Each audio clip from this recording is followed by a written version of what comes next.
नमस्कार, मैं ज्योति सांगवान और आप देख रहे हैं खबरें अभी तक। आज बात कोरोना को लेकर होगी, क्योंकि भारत में कोरोना ने कुछ इस तरह की तस्वीरें दिखाई हैं जो कभी ना सोची गई थी, ना देखी गई थी और ना कि सोची जा सकती थी। कोरोना का सितम चरम पर नजर आता है, कोरोना का कहर शिखर पर दिखता है। सरकार बार बार लोगों से अपील कर रही है कि आप घरों में रखें, सुरक्षित रखें। अलग अलग राज्यों की परिस्थितियों के आधार पर सरकारी फैसले भी ले रखी हैं, लेकिन सरकार और जनता के बीच कड़ी के तौर पर, एक मजबूत स्तंभ के तौर पर अधिकारी काम कर रहे हैं। लेकिन अधिकारियों की कैसे जिम्मेदारी बढ़ गई है, अधिकारियों के सामने कैसे चुनौतियां हैं कोरोना काल में और कैसे इन चुनौतियों से पार पाना है, ये जानने का प्रयास कर रहा है खबरें अभी तक। और इसी प्रयास में, इसी दिशा में आज हम सिरसा पहुंचे हैं। सिरसा के जिला उपायुक्त प्रदीप कुमार से हम जानेंगे कैसे कोरोना काल में वो काम कर रहे हैं, जनता के बीच जा रहे हैं, कोरोना जैसी बड़ी चुनौती से कैसे पार पाने के प्रयास उनकी ओर से किए जा रहे हैं। प्रदीप कुमार जी, बहुत स्वागत है सर आपका। सर, कोरोना की दूसरी लहर को लेकर बात होगी। सिरसा में आप लगातार जुटे हुए हैं कि कोरोना का जो कोहराम है, कहर है, उसे काबू किया जाए एक हद तक। लेकिन सिरसा जिला जो कि पंजाब से भी लगता है, राजस्थान से भी लगता है, बाकी जिलों के मुकाबले, या फिर सिरसा जिले को लेकर यूं ही बात कर ली जाए कि क्या हालात हैं और किस तरह की चुनौतियां आपके सामने हैं। सिरसा हरियाणा का आखिरी जिला है जिसकी बाउंड्री एक तरफ पंजाब के साथ है और एक तरफ राजस्थान के साथ। 334 पंचायत हैं और 4 सब डिवीजन हैं सिरसा में। तो आखिरी गांव है हमारा चौटाला, लगभग 90 किलोमीटर की दूरी पर पड़ता है। तो सिरसा में ही हमारा सिविल हॉस्पिटल है और इनिशियल स्टेज के ऊपर जब बहुत ज़्यादा केसेस बढ़ने शुरू हो गए तो हमारा फोकस था कि भी सिरसा शहर में ही सभी फैसिलिटीज़ प्रोवाइड की जाएं पेशेंट्स को। तो सिविल हॉस्पिटल में 100 के करीब बेड्स थे और लगभग 20 दूसरे प्राइवेट हॉस्पिटल्स थे जिनमें कोरोना के हॉस्पिटल हमने डिक्लेयर किए हुए थे। इस तरह लगभग टोटल 400 से 500 के करीब पेशेंट्स एडमिट रहे हमारे यहाँ पर। तो वो एक अपने बहुत बड़ी चुनौती थी और जो ही महामारी बढ़ी और ऑक्सीजन की रिक्वायरमेंट हुई तो हमने कोशिश की कि सभी पेशेंट्स को टाइम पर ऑक्सीजन प्रोवाइड की जाए। तो इसके साथ साथ शुरू में सरकार ने हमें 3 से 4 tonne liquid medical oxygen provide की थी, लेकिन जो जो ही पेशेंट्स बढ़ते गए हमने रिक्वायरमेंट की और कोशिश करने के बाद ये हमारी 6 से 7 टन अवेलेबिलिटी शुरुआत होगी और पेशेंट्स को हमने किसी तरह की कोई ऑक्सीजन की सप्लाई की प्रॉब्लम नहीं आने दी। अच्छा, ग्रामीण इलाकों का भी आपने जिक्र किया। ग्रामीण इलाकों की बात करें, शहरी इलाकों की बात करें, ज्यादा दिक्कतें कहाँ पेश आ रही हैं तुलनात्मक रूप से? इनिशियल स्टेज पर तो शहरों में ज़्यादा पेशेंट्स थे, लेकिन उनको कंट्रोल करना शुरू किया। धीरे धीरे गाँवों में भी इसका संक्रमण बढ़ता गया। तो हमने गाँवों में कंट्रोल करने के लिए एक अनूठा प्रयास किया सिरसा में कि जो पेशेंट्स होते हैं गाँवों में, हर गांव में आरएमपी डॉक्टर्स, जिनको हमने नाम दिया हुआ है आरएमपी, तो वो हर गांव में, हर मोहल्ले के अंदर लगभग होते हैं। एक गांव में 2-2, 3-3 भी डॉक्टर्स हैं। तो हमने कोशिश की कि उनको ट्रेनिंग दिया जाए तो ज़्यादा अच्छा रहेगा, क्योंकि वो हर पेशेंट से जुड़े हुए होते हैं। तो उनके हमने कॉल किया, 3 फेजेज में उनकी ट्रेनिंग दी। ट्रेनिंग के लिए हमारे सिविल हॉस्पिटल के सीएमओ और प्राइवेट जो आईएमए है उनके डॉक्टर्स ने उनको ट्रेनिंग दी। ट्रेनिंग में वो ये बताया गया कि भी इनिशियल स्टेज पे आपने किसी भी पेशेंट को स्टेरॉइड्स नहीं देने हैं। स्टेरॉइड्स का नेगेटिव इफेक्ट आता है बॉडी के ऊपर। यदि आपने शुरू में स्टेरॉइड दिए तो वो बॉडी बाद में यदि किसी तरह का प्रॉब्लम आती है तो दोबारा रिकवर नहीं कर पाती है। तो उसको हॉस्पिटल्स के डॉक्टर्स ने सलाह दी कि स्टेरॉइड्स बिल्कुल नहीं देने। ये काबिल तारीफ भी है, क्योंकि देश या कह लें कि बाकी राज्यों की सरकारें या प्रशासन जब तक जागे, आप लोगों की ओर से पहले ही फैसला ले लिया गया कि स्टेरॉइड की जो मात्रा है तो कम रखनी है या फिर नकी दिया जाना है अगर जरूरत नहीं है, क्योंकि ब्लैक फंगस की इससे आशंका हो सकती है। तो उन आरएमपी डॉक्टर्स को हमने ये सलाह तो दी कि स्टेरॉइड्स ना दिए जाएं। साथ साथ हमने शहर की स्वयंसेवी संस्थाओं के साथ मिलजुल कर लगभग 35 लाख रुपए इकट्ठा किया और हमने फैक्ट्री से, जो केमिस्ट फैक्ट्रीज हैं, उनसे डायरेक्ट मेडिसिन परचेज की और ऐसी 24,000 किट तैयार की। और उन आरएमपी डॉक्टर्स के थ्रू हमारे पटवारी, ग्राम सचिवों के माध्यम से जो सरपंच और पंचायत थी, उन तक हमने पूरी 24,000 किट्स गांव में पहुंचा दी, ताकि जो भी कोरोना के पॉजिटिव पेशेंट्स हैं उनको इमीडिएटली ये दवाई मिल जाए। तो सामाजिक संगठनों का, संस्थाओं का आप लोगों का काफी सहयोग रहा? बहुत ज़्यादा सहयोग रहा और अभी भी वो लोग हमारे साथ खड़े हैं कि कितना ही पैसा लग जाए वो मेरे को पूरा सपोर्ट करते रहते हैं। अच्छा सर, ग्रामीण इलाकों की हम बात कर लेंगे शुरुआत में ही, क्योंकि ग्रामीण इलाके पहले के मुकाबले अब लगता है कि कई जगहों पर स्थिति खराब है। कैसे समझाया गया? क्योंकि हम भी काफी लोगों से बात करते हैं तो कुछ लोगों को लगता है कि ग्रामीणों को कोरोना नहीं हो सकता, इम्यून सिस्टम मजबूत है। कुछ लोगों को लगता है कि टेस्ट आप करवाएंगे तो पॉजिटिव ही आएंगे। कुछ लोगों को लगता है कि सरकार कर रही है या फिर मीडिया कर रहा है। तो कैसे लोगों को समझाया गया कि आप टेस्ट करवाएं, अगर पॉजिटिव पाए जाते हैं तो उपचार लें, या फिर आप वैक्सीनेट हों, वैक्सीनेशन करवाएं? हमने गांवों के अंदर भी आइसोलेशन सेंटर्स बनाए ताकि गांव में छोटे घर होते हैं, यदि कोई संक्रमण होता है तो उसके परिवार के दूसरे सदस्य को संक्रमण ना हो, वो लोग स्कूल में ये आइसोलेशन सेंटर बनाए ताकि वहाँ पर शिफ्ट किया जा सके और वहाँ पर उनका केयर भी हो सकता है, उनको दवाई भी दी जा सकती है और कोई फैसिलिटीज की उनकी रिक्वायरमेंट है, बिजली, पानी, खाना सब अवेलेबिलिटी के लिए हमने कोशिश की। तो इस आधार पर हमने 140 तो सेंटर बना चुके हैं जहाँ पर नंबर ऑफ पेशेंट्स ज़्यादा थे। और गांव में जब ये आरएमपी डॉक्टर्स सबसे ज़्यादा इनकी रीच होती है हर घर तक, हर पेशेंट को, हर घर को ये जानते भी हैं और इनको ये भी आइडिया होता है कि कैसे इसके सिम्टम्स हैं। जो हमारे ट्रेनिंग और उनको जो किट दी गई ना, इससे सबसे ज़्यादा बेनिफिट हुआ है। अच्छा, लॉकडाउन का लोगों ने मर्जी से माना, कोई असर दिखा, या फिर आप लोगों की ओर से कोई सख्ती की गई, आपकी ओर से आदेश दिए गए कि सख्ती से पेश आया जाए, या फिर लोग खुद से ही जागरूक थे लॉकडाउन को लेकर? इनिशियल स्टेज के ऊपर लोग कम जागरूक थे, कम फॉलोअप कर रहे थे, लेकिन धीरे धीरे हमने ठीकरी पहरा लगाया और गाँवों में मेरे ऑफिसर्स ने विजिट किया और पंचायतों को, दूसरे बुजुर्गों को भी समझाया, तो उन्होंने फिर ये लॉकडाउन के सख्ती से पालना करना शुरू कर दिया। जी। और पंजाब से, चूंकि राजस्थान की हमने शुरुआत से बात की, सर क्या उसको लेकर भी चैलेंज रहा कि लोगों के आने को लेकर भी राजस्थान से लोग आए, पंजाब से आए, क्योंकि वहाँ कोई बंदिशें अब नहीं है, केंद्र भी साफ कर चुका है कि एक राज्य से दूसरे राज्य में जाने के लिए RT-PCR की नेगेटिव रिपोर्ट भी जरूरी नहीं है? राजस्थान का जो नज़दीक डिस्ट्रिक्ट हमारा हनुमानगढ़ है, वहाँ पर भी मेडिकल फैसिलिटीज़ बहुत ज़्यादा अच्छी नहीं हैं, तो वहाँ पर हमारे यहाँ पर काफ़ी पेशेंट्स आए हैं और हम किसी को ऐसे रोक नहीं सकते थे। जो हम बेस्ट पॉसिबल उनको मेडिसिन या मेडिकल हेल्प दे सकते थे, उनको भी दी है। जी।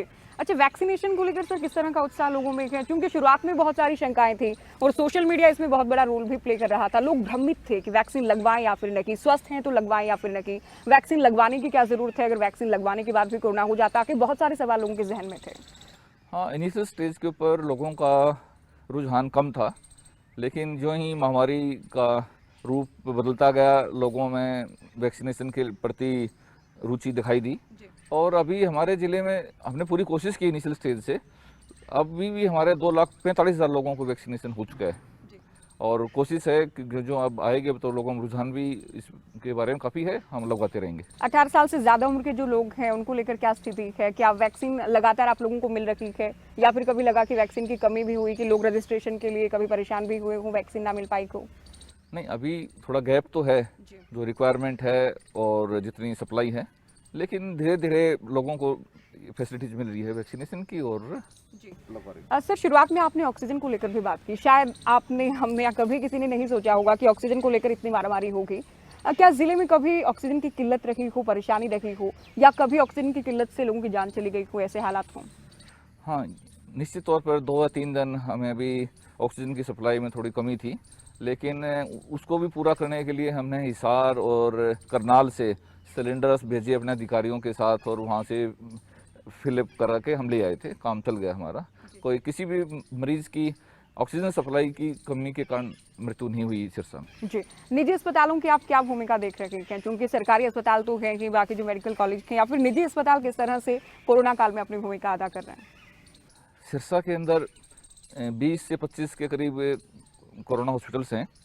मैंने इनिशियल स्टेज के ऊपर ही सभी मेडिकल हॉस्पिटल्स के जो मालिक हैं उनके साथ मीटिंग की और उनको मैंने रिक्वेस्ट की कि अब आप अपने जो हॉस्पिटल के बेड्स हैं उनके रेट कम करवाएं। तो मेरा ऐसा जिला है जहाँ पर 20% हमने रेट कम करवाए और उन सभी फॉलो किए जा रहे हैं। मैंने अपने नोडल अधिकारी भी हॉस्पिटल्स के अंदर तैनात किए हुए हैं और किसी तरह की कोई यदि किसी पेशेंट की समस्या या कोई उसकी प्रॉब्लम है उसको हम इमीडिएटली दूर करते हैं। अच्छा, निजी अस्पतालों की चूंकि हम बात कर रखे हैं, बहुत सारे अस्पताल वो हैं सर जो कि बेहतरीन भूमिका अदा कर रहे हैं, लेकिन बहुत सारी खबरें ऐसी भी सामने आती हैं कि एक्स्ट्रा चार्ज किया जाता है, मनमानी की जाती है, आपदा को भी लोगों ने अवसर में तब्दील कर लिया है, जो कि पीएम की ओर से भी अपील की गई थी। तो ऐसे लोगों पर किस तरह से आप निगरानी रख रहे हैं ऐसे अस्पतालों पर, और किस तरह की कार्रवाई कर रहे हैं? हमने लोकल जो स्वयंसेवी संस्थाएं हैं उनके भी कुछ लोगों को हर हॉस्पिटल के साथ एक नोडल अधिकारी जो हमारे ऑफिसर्स थे उनके साथ अपॉइंट कर दिया ताकि किसी भी ग्रामीण की पेशेंट की कोई समस्या आती है तो वो हमारे को बताए। लेकिन उनका भी यही फीडबैक रहा कि उन्होंने मेरे को आकर बताया कि भी किसी तरह के किसी हॉस्पिटल के अंदर कोई एक्स्ट्रा चार्जेस नहीं लिए जा रहे। तो ये बड़ा एक अच्छी पहल थी हमारी और यहाँ के डॉक्टर्स ने, हॉस्पिटल्स ने हमारे को पूरा सहयोग दिया है। जी। अच्छा, ऑक्सीजन को लेकर हमने चूंकि सिरसा में कुछ लोगों से बात की, आपने खुद की ये जिम्मेदारी संभाली है व्यक्तिगत तौर पर, आपके ऑफिस में, आपके दफ्तर में आपने, कि जितने भी लोग आए ऑक्सीजन के लिए, आपके गार्ड्स भी उनको नहीं रोकेंगे, सीधे आपसे कांटेक्ट करेंगे, उनको ऑक्सीजन मिलेगी। सर, शानदार ये पहल है। किस तरह से आप डील करते हैं? क्योंकि ये शुरू से ही रिक्वायरमेंट जो ऑक्सीजन की थी और इतनी सप्लाई नहीं थी, तो मैंने अपने ऑफिस में ही कंट्रोल रूम बनाया ताकि 24/7 वो ऑफिस काम करेगा और मेरे कर्मचारी यहाँ बैठे रहेंगे और मेरी सुपरविजन में ही वो काम करते रहे हैं। तो जितने भी हॉस्पिटल की रिक्वायरमेंट थी मैं उनसे बातचीत करता था ताकि मेरे को भी अपडेट रहेगा कितनी रिक्वायरमेंट है और कितनी उनको दे रहे हैं, और ताकि किसी तरह का गैप नहीं रहना चाहिए। तो बड़ी अच्छी पहल थी और पूरे शहर के अंदर किसी भी हॉस्पिटल को कोई ऐसी समस्या नहीं आई कि वही कहे मेरे को जितनी रिक्वायरमेंट थी उतनी नहीं दी। तो हमारा कम्युनिकेशन गैप नहीं था। क्या इसके जरिए आप ये सुनिश्चित कर पाए सर कि मार्केट में कालाबाजारी ना हो ऑक्सीजन की, या लोग मनमाने दामों पर, मनचाहे दामों पर ऑक्सीजन ना बेचें? ऑक्सीजन के साथ साथ हमने अपने ऑफिसर्स की कमेटी बनाई हुई थी, जो शहर में फल, सब्जियां, किराने की दुकानों पर जो भी आइटम्स मिलते हैं उनके ऊपर भी पूरी निगरानी थी ताकि किसी तरह की कालाबाजारी ना हो और किसी की शॉर्ट सप्लाई ना हो। अच्छा सर, रेमडेसिविर को लेकर भी बहुत सारी खबरें आती हैं कि बहुत महंगे इंजेक्शन बेचे गए। क्या वहाँ भी आपको कोई शिकायत मिली है इस दिशा में, इस बात को लेकर? और अगर शिकायत मिली है तो आपकी ओर से कोई एक्शन लिया गया, कोई कार्रवाई की गई हो? हमारे ज़िले में हमने एडीसी की अध्यक्षता में एक कमेटी का गठन कर दिया था, जिसमें आईएमए के मेंबर्स भी थे और सिविल हॉस्पिटल के डॉक्टर्स भी थे। तो जितनी हमारी सप्लाई आती थी और जैसी रिक्वायरमेंट होती थी हर हॉस्पिटल में, वो अपने सुबह और शाम 2 टाइम रिक्वायरमेंट भेजते थे पेशेंट की कंडीशन के अकॉर्डिंगली। तो उनको जो रेमडेसिविर प्रोवाइड की गई और किसी तरह की कोई समस्या नहीं रही और न कोई शॉर्ट सप्लाई रही। बिल्कुल। देखिए प्रदीप कुमार जी, दूसरी लहर ने तो वाकई डरा रखा है। हालांकि अब राहत ये है कि ग्राफ थोड़ा डाउन आया है। तीसरी लहर को लेकर भी बातें हैं, उस पर भी हम आएंगे। लेकिन सर, ब्लैक फंगस के मामले बहुत सामने आने लगे हैं। सिरसा से भी कुछ मामले सामने आ रखे हैं। क्या आप लोगों की तैयारी है और किस तरह से लोगों को उपचार दिया जा रहा है? निश्चित तौर पर ब्लैक फंगस महामारी का बड़ा विकराल रूप ले रहा है। यहाँ हम कल भी मैंने हॉस्पिटल के डॉक्टर से बातचीत की तो लगभग 30 पेशेंट्स ब्लैक फंगस के एडमिटेड हैं, लेकिन डॉक्टर्स ने ये एश्योरेंस दिया है कि उनको अच्छे ढंग से हम इलाज करेंगे और उसकी जो दवाई की ज़रूरत होगी, मैंने जो सीएम साहब के साथ हमारी वीसी होती है उसमें भी मैंने उनको निवेदन किया था कि हमें प्रोवाइड किए जाएँ और वो अभी आनी शुरू हो गई हैं। तो निश्चित तौर पर ब्लैक फंगस को भी कंट्रोल कर लेंगे। सरकार की ओर से मेडिकल कॉलेज में उपचार मिलेगा ब्लैक फंगस का, हिसाब किया गया है। तो सर, ऐसे में सिरसा में कितनी जगहों पर ये उपचार हो पाया है या हो सकेगा आने वाले दिनों में? कितनी जगह दवा मिल पा रही है? सिरसा में हमारे 8 से 10 ईएनटी डॉक्टर्स हैं और 3-4 हॉस्पिटल हैं जिनमें अच्छा सर्जरी का भी की जा सकती है। तो उनके साथ एक डिस्ट्रिक्ट टास्क फोर्स में आज गठित करूंगा ताकि किसी तरह की समस्या हो तो उसका हम निवारण कर सकें। आपने शुरुआत में भी बताया सर कि स्टेरॉइड के इस्तेमाल को लेकर आप पहले से जागरूक थे और ये वाकई काबिल तारीफ है, ये भी हम बार बार कहते हैं। लेकिन अब जिन लोगों में कोरोना पाया गया था सर, काफ़ी समय तक अगर आईसीयू में रखे हों, स्टेरॉइड भी काफ़ी दिए गए हों, अगर उनको डायबिटीज़ या कैंसर जैसी बीमारी है, तो क्या उसके बाद भी आप लोग संपर्क में रहते हैं कि अगर इनको ब्लैक फंगस हुआ तो किस तरह से इनसे कॉन्टेक्ट किया जाएगा या उपचार हो सकेगा? अभी हमारी जो सिविल हॉस्पिटल की टीम है डॉक्टर्स की, वो ऐसे पेशेंट्स के ऊपर पूरी नज़र बनाए रखे हुए हैं और यदि किसी तरह का सिम्टम्स ब्लैक फंगस का आता है तो उस पर इमीडिएटली उनको मेडिसिन प्रोवाइड की जाएगी और उनका ठीक उपचार होगा। ये मैं आशान्वित हूँ। कोरोना के जो अधिकतम मामले लगातार सामने आ रहे थे सर, लगा कि अब चरम पर कोरोना पहुंच चुका है, पीक पर है। अब जो धीरे धीरे मामले तुलनात्मक रूप से कम हुए हैं, औसतन कम हुए हैं, क्या इसे लॉकडाउन के परिणाम के तौर पर ही देखा जाए? निश्चित तौर पर लॉकडाउन सरकार का बहुत इम्पोर्टेंट रोल था। लॉकडाउन के कारण ही ये जो कोरोना की लहर थी उस पर कंट्रोल हुआ है। जो एक समय पर हमारे सिरसा में भी 30 से 35% पॉजिटिविटी रेट थी, वो अब पिछले 3-4 दिन में 10 से 14% के बीच में आ चुकी है। तो लॉकडाउन बहुत ही आवश्यक कदम था। बिल्कुल। और तीसरी लहर को भी लेकर बहुत सारी बातें हैं, एक्सपर्ट्स कह रहे हैं, सुप्रीम कोर्ट की ओर से भी चिंता जाहिर की गई है। भगवान ना करे ऐसा हो, लेकिन सर अगर ऐसा होता कि बाकी देशों की तुलना में हमने बात की है, तो किस तरह की तैयारी आप लोगों की है जिले में? अभी हमने सिविल हॉस्पिटल के अंदर भी एक तो NHAI और एक क्लीन मैक्स कंपनी है जो CSR के थ्रू ऑक्सीजन प्लांट यहाँ पर लगाएंगे। अगले 10 दिन के अंदर वो प्लांट लग जाएगा, तो ताकि आगे से हमें बाहर से ना लानी पड़े ऑक्सीजन और यहीं लोकली अवेलेबिलिटी रहेगी। इसके साथ ही जो लोग रोजाना कमा कर खाने वाले हैं प्रदीप कुमार जी, और लॉकडाउन लगाया गया है, हालांकि पिछली बार जैसा लॉकडाउन नहीं है, बंदिशें काफी कम हैं, राहत रियायत काफी दी गई है, उनको कोई परेशानी ना हो, क्या इस पर भी जिला प्रशासन निगाह के बनाए हुए है या कोई मदद का प्रयास किया गया हो? अभी क्योंकि 1 महीना हुआ है लॉकडाउन को, तो अभी इस तरह की कोई समस्या नहीं है। तो लोगों से, स्वयंसेवी संस्थाओं से बातचीत होती रहती है, तो अभी कोई समस्या नहीं है। लेकिन यदि आगे को बढ़ाने की जरूरत पड़ी तो हम उनसे समस्याओं का निश्चित तौर पर निवारण कर पाएंगे। और देखिए, जिला उपायुक्त की सबसे बड़ी जिम्मेदारी है सर, पूरे ही जिले की अगर बात करें, और ऐसे में अभी कोरोना काल के सरकार से भी ज्यादा तालमेल आपको रखना होता होगा, और पुलिस से भी, स्वास्थ्य विभाग से भी, तो कितना अतिरिक्त काम आपका बढ़ गया कि कितना अतिरिक्त दबाव है? ये एक क्राइसिस मैनेजमेंट का समय था और हम अधिकारियों के साथ दिन में 2-3 मीटिंग और फील्ड विजिट सब करते रहते हैं। तो पार्ट ऑफ जॉब है, ऐसी कोई प्रॉब्लम में मुझे नहीं लगती, और हम अच्छे ढंग से पूरी एज ए टीम काम कर रहे हैं मेरे अधिकारियों के साथ। तो क्या रोजाना हम मानकर चलें कि प्रदीप कुमार जी रोजाना किसी अस्पताल में या कभी CHC PHC में जाने का प्रयास करते हैं, व्यक्तिगत तौर पर जायजा भी लिया जाता है, विजिट भी किया जाता है? हाँ, मैं प्राइवेट हॉस्पिटल्स की भी मैंने कई विजिट की, और मैंने कुछ गांवों में जहाँ आइसोलेशन सेंटर्स जो बनाए, मैंने वहाँ भी 4 गांवों की विजिट की, और मेरे सभी SDMs ने भी विजिट किया। तो ऐसे लगभग हमने 50 गांव विजिट किए पूरी टीम ने, और उनकी स्थिति का जायजा भी लिया, और किसी तरह की कोई समस्या है उसको निवारण करने की फिर हम कोशिश करते हैं। बिल्कुल। और देखिए, हरियाणा में DC को लेकर ये माना जाता है सर कि DC है तो मानिए सब कुछ है, या फिर जिले में तो जाहिर तौर पर सबसे बड़ी जिम्मेदारी है ही, लेकिन अब कोरोना के सर क्या DC को भी डर लगता है कि लोगों के बीच में जाने से कि संक्रमण हो जाए, मेरा भी परिवार है, मुझे भी अपने परिवार में वापस आना है, कभी आपको डर लगा? नहीं, मेरे घर में भी मेरे बेटे को और मेरी मदर को संक्रमण हुआ था, और क्योंकि मैंने तो अपना वैक्सीनेशन पहले ही करवा लिया था, तो मुझे कोई ऐसा डर नहीं लगा। लेकिन निश्चित तौर पर जब फैमिली मेम्बर्स को कोरोना पॉजिटिव हुए तो निश्चित तौर पर थोड़ा काम में भी बाधा आती है और माइंड थोड़ा डिस्टर्ब होता है, लेकिन वो भी रिकवर कर गए हैं और पूरी तरह स्वस्थ हैं। तो क्या घर वालों की ओर से, परिजनों की ओर से कभी कहा जाता है कि थोड़ा ध्यान रखें घर से बाहर जब जाएं, या हो सके तो थोड़ा कम जाएं, ऑफिस से ही, दफ्तर से ही काम जो के निपटा सकें? अगर नहीं, ऐसा कुछ नहीं है, जो हमारी जिम्मेवारी मिली हुई है, और ऐसे पूरे डिस्ट्रिक्ट में, पूरे भारत में उस क्राइसिस मैनेजमेंट में और ऐसी महामारी को कंट्रोल करने के लिए, तो ये हमारी अहम ड्यूटी है। तो इसमें परिवार की तरफ से कोई ऐसा डर नहीं है, और अपने पूरे जोर शोर से जितना अच्छा काम कर सकते थे पूरी कोशिश की। जी, अभी देखिए कोरोना के मामले कम हुए हैं प्रदीप कुमार जी, आपका अनुभव या अब तक के जो फैसले लिए गए हैं, क्या कहता है, क्या अब दूसरी लहर पर थोड़ा काबू संभव हो सकेगा? हाँ, निश्चित तौर पर अभी पिछले 4 दिन से जो कंट्रोल हुआ है, पॉजिटिविटी रेट कम हुई है, तो उसके कारण मुझे लगता है कि हाँ, ये कंट्रोल हो जाएगा। लोगों से क्या कुछ अपील आपकी ओर से रहेगी, क्योंकि आपने ये जरूर कहा कि लोगों का सहयोग भी मिला है और लोग जागरूक भी हैं?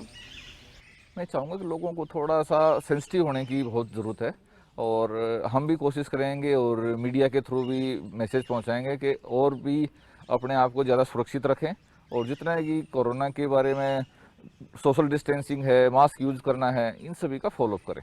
जी, बहुत शुक्रिया सर, आपने वक्त दिया, हमसे बातचीत की। तो सिरसा के जिला उपायुक्त प्रदीप कुमार जी को आपने सुना। सिरसा में कोरोना को लेकर हालात क्या हैं, सिरसा में ब्लैक फंगस को लेकर स्थिति क्या है, उपचार कहां और कैसे करवा सकते हैं, तीसरी लहर को लेकर सिस्टम कितना तैयार है, तमाम बातें की गई हैं, तमाम जवाब उनसे जाने, और उनकी ओर से भी साफ तौर पर कहा गया है कि देखिए जिम्मेदारी बड़ी है, और कोरोना चूंकि घातक महामारी है, घातक वायरस है, तो इसमें जिम्मेदारी और ज्यादा हो जाती है। लेकिन लोगों से भी अपील की गई है कि आप जागरूक रखें, आप खुद का ध्यान रखें, आप एक जिम्मेदार नागरिक की भूमिका अदा करें। इसी के साथ दीजिए इजाजत और देखती रहिए खबरें अभी तक। नमस्कार।